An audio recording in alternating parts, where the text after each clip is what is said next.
नमस्कार। चलिए आज अमेरिकी सरहद की उस पुरानी धूल भरी दुनिया में चलते हैं। साल है 1895। कल्पना कीजिए एक विशाल अंतहीन घास का मैदान जिसे प्रेरी कहते हैं। मीलों मील तक कोई इंसान नहीं, सिर्फ खामोशी है। और यहीं पर है हमारा मुख्य पात्र, हैरी थॉर्नटन, एक नौजवान अंग्रेज जो अपनी भेड़ों के झुंड के साथ पिछले 2 महीनों से बिल्कुल अकेला है। और फिर एक शाम जब सूरज डूब रहा होता है, उसे क्षितिज पर कुछ हिलता हुआ दिखाई देता है। 3 घुड़सवार। 2 महीने की तन्हाई के बाद किसी इंसान को देखना, ये एक बहुत बड़ी बात थी। लेकिन ये कौन लोग हैं? क्या ये दोस्त हैं या कोई नया खतरा? बस यहीं से आर्थर पैटरसन का उपन्यास a man of his word हमें अपनी गिरफ्त में लेना शुरू कर देता है। चलिए इसी पहली मुलाकात की गुत्थी को सुलझाने की कोशिश करते हैं। तो हैरी उन्हें देखकर शुरू में तो बहुत उत्साहित होता है, लेकिन जैसे ही वो लोग पास आते हैं उसका उत्साह एक एक अजीब सी बेचैनी में बदल जाता है। उनकी हालत बहुत ही खराब थी। किसी के सर पर टोपी नहीं, पैरों में जूते नहीं, यहाँ तक कि घोड़ों पर काठी तक नहीं थी। और जो आदमी सबसे आगे था, उसके नंगे पैरों पे खून के निशान साफ दिख रहे थे। ये कोई आम यात्री तो बिल्कुल नहीं लग रहे थे। नहीं, बिल्कुल नहीं। और यहीं पर कहानी में पहला संकेत देती है। उस दौर में किसी की हालत देखकर ही उसकी कहानी का अंदाजा लगाया जा सकता था। नंगे पैर और बिना काठी के घोड़े का मतलब था कि ये लोग किसी भयानक मुसीबत से जान बचाकर भागे हैं। हाँ, ये कोई यात्रा नहीं थी, ये एक पलायन था। लेखक हमें शब्दों में कुछ बताने से पहले इस एक दृश्य से ही कहानी का पूरा माहौल तैयार कर देता है। एक बेरहम दुनिया है जहां कुछ भी हो सकता है। बिल्कुल। और उनकी बातचीत भी उतनी अजीब थी। मुखिया ने हैरी से पूछा कि स्टॉकटन कितनी दूर है। हैरी ने जवाब दिया 10 मील। हैरी ने फौरन उन्हें रात के लिए रुकने को कहा, जो उस जमाने की मेहमान नवाजी का एक नियम था। लेकिन मुखिया ने सपाट आवाज में मना कर दिया, बुएनो नोचेस स्ट्रेंजर। हाँ, शुभ रात्रि अजनबी। और वो जाने लगे। हैरी को बहुत बुरा लगा कि उसकी इंसानियत को ठुकरा दिया गया। उसने फिर से कोशिश की। उसने आवाज लगाकर कहा, मेरे पास बेकन और बीन्स है और सोने के लिए एक कंबल भी। इस बार मुखिया रुका। वो हैरान था। वो अपने साथियों की तरफ मुड़ा और जो कहा वो बहुत दिलचस्प है। उसने कहा, दोस्तों, मुझे लगता है कि ये प्रस्ताव सच्चा और ईमानदार है। मैं नीचे उतरकर ये जोखिम उठाऊंगा। हाँ, ये जोखिम उठाने वाली बात मुझे थोड़ी अजीब लगी। मेहमान नवाजी कबूल करना एक जोखिम कैसे हो सकता है? ये एक बेहतरीन सवाल है और इसका जवाब उस दौर के सामाजिक कोड में छिपा है। हाँ। देखिए, सरहद पर 2 नियम एक साथ चलते थे। हाँ। पहला, किसी भी जरूरतमंद की मदद करो, क्योंकि कल तुम भी जरूरतमंद हो सकते हो। और दूसरा, किसी पर भरोसा मत करो। बिल्कुल, किसी भी अजनबी पर भरोसा मत करो, क्योंकि वो तुम्हारी जान ले सकता है। मुखिया का जोखिम शब्द ये दिखाता है कि वो दूसरी दुनिया का आदी था, जहां हर प्रस्ताव के पीछे कोई धोखा छिपा होता था। हैरी की सीधी सादी अच्छाई उसके लिए एक चौंकाने वाली, लगभग अविश्वसनीय बात थी। हाँ, और जब वो कैंप में आके आग के पास बैठते हैं तो हैरी को उस मुखिया को करीब से देखने का मौका मिलता है। करीब 36 साल का, अच्छी कदकाठी वाला आदमी, लेकिन उसके चेहरे पर एक अजीब सा विरोधाभास था। चेहरा सुंदर था, लेकिन भाव बहुत कठोर थे। आंखों में एक अजीब सी तेजी थी। ऐसा लग रहा था जैसे वो एक ही समय में शांत भी है और उसके अंदर कोई तूफान भी चल रहा है। खाने के बाद हैरी ने हिम्मत करके पूछ ही लिया कि उनकी ये हालत कैसे हुई। मुखिया ने बताया कि उन पर इंडियंस ने, खासकर अपाचे ने हमला किया था। उसने उन्हें चोरों से भी बदतर कहा। यहाँ जो बात गौर करने वाली है वो ये है कि मुखिया सिर्फ अपनी हालत का बहाना नहीं बना रहा था। वो एक भयानक कहानी सुनाता है अपने दोस्त टॉम के बारे में, जिसे हमलावरों ने पकड़कर गर्म अंगारों से जिंदा जला दिया था। ओह! ये कहानी सिर्फ सहानुभूति पाने के लिए नहीं है।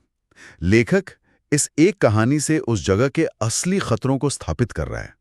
ये बता रहा है कि हैरी जिस खामोश प्रेरी में रह रहा है वो असल में कितनी खतरनाक है। और फिर कहानी एक ऐसा मोड़ लेती है जिसकी किसी ने कल्पना भी नहीं की होगी। हैरी अपनी जिंदगी के बारे में बताने लगता है, अपने पार्टनर जैक टेम्पल के बारे में और उसकी मंगेतर लॉरा टेम्पल के बारे में। और जिस पल हैरी लॉरा टेम्पल का नाम लेता है, वो सीन पढ़ते हुए मेरे तो रोंगटे खड़े हो गए। मुखिया के हाथ से जलती हुई लकड़ी गिर जाती है, वो अपने घुटनों पर आ जाता है और हैरी को ऐसे घूरने लगता है जैसे उसने कोई भूत देख लिया हो। बिल्कुल। एक सुनसान अमेरिकी प्रेरी के बीचों बीच इंग्लैंड की एक लड़की का नाम ये सब कुछ बदल देता है। बिल्कुल, यहाँ लेखक बहुत चालाकी से गियर बदलता है। अब तक ये कहानी इंसान बनाम जंगल की थी, बाहरी खतरों से बचने की। लेकिन इस एक नाम के साथ कहानी अचानक एक गहरी व्यक्तिगत मिस्ट्री बन जाती है। हाँ, ये साफ हो जाता है कि ये अजनबी कोई आम भगोड़ा नहीं है। उसका हैरी की दुनिया से, उसके अतीत से कोई गहरा नाता है। अब सबसे बड़ा सवाल ये नहीं है कि अपाचे दोबारा हमला करेंगे या नहीं। सबसे बड़ा सवाल ये है कि ये आदमी कौन है और लॉरा टेम्पल को वो कैसे जानता है। इस घटना के बाद माहौल में एक अजीब सा तनाव घुल जाता है। थोड़ी देर बाद अजनबी जाने के लिए उठ खड़े होते हैं। वे चले जाते हैं, लेकिन कुछ ही मिनट बाद दरवाजे पर फिर दस्तक होती है। मुखिया अकेले वापस आया था और वो हैरी को एक बहुत ही डरावनी चेतावनी देता है। वो कहता है कि अगर अपाचे हमला करते हैं और तुम पकड़े जाने वाले हो तो यातना सहने से बेहतर है कि तुम अपनी पिस्तौल से पहले अपने चाकू का इस्तेमाल करना, खुद पर। और फिर वो कहता है, गरीब टॉम को याद रखना। ये सिर्फ एक सलाह नहीं थी, नहीं, ये उस मेहमान नवाजी के कर्ज की अदायगी थी। वो हैरी को पैसे या सामान नहीं दे सकता था, लेकिन वो उसे वो ज्ञान दे सकता था जो उस दुनिया में जिंदा रहने के लिए जरूरी था, चाहे वो ज्ञान कितना भी क्रूर क्यों ना हो। ये उसके कैरेक्टर को स्थापित करता है। वो एहसान नहीं लेता, वो हर कर्ज चुकाता है। और उसका कर्ज चुकाना यहीं खत्म नहीं होता। उसी रात, आधी रात को हैरी की नींद खुलती है। उसे दूर से भेड़ियों के रोने की आवाज आती है, लेकिन वो जानता है कि ये असल में अपाचे स्काउट्स के संकेत हैं। और फिर अचानक उसे अपने बालों में किसी की उंगलियां महसूस होती हैं। वो डर से सुन्न हो जाता है। उसे लगता है बस अब सब खत्म। लेकिन तभी दरवाजे पर एक साया उभरता है और एक शांत आवाज आती है, शांत रहो, मैं अपाचे नहीं हूं। ये वही मुखिया था। हाँ, वही मुखिया। वो वापस आ गया था। वो हैरी को बताता है कि अपाचे हमला करने वाले हैं और उसे उसकी भेड़ों को बचाने में मदद करता है। वे दोनों भेड़ों को लेकर अंधेरे में निकल जाते हैं और कुछ मील दूर एक पहाड़ी से अपने कैंप को आग की लपटों में जलते हुए देखते हैं। सोचिए, ये आदमी हैरी की जान बचा रहा है, जबकि वो खुद एक भगोड़ा है। उसने मेहमान नवाजी का कर्ज अपनी जान जोखिम में डालकर चुकाया है। बिल्कुल। और जब हैरी उससे अपने पार्टनर जैक टेम्पल से मिलने के लिए कहता है तो वो साफ मना कर देता है। वो बस इतना कहकर अंधेरे में गायब हो जाता है, मैंने अभी तक अपना कर्ज नहीं चुकाया है। अब ये बात मुझे समझ नहीं आई।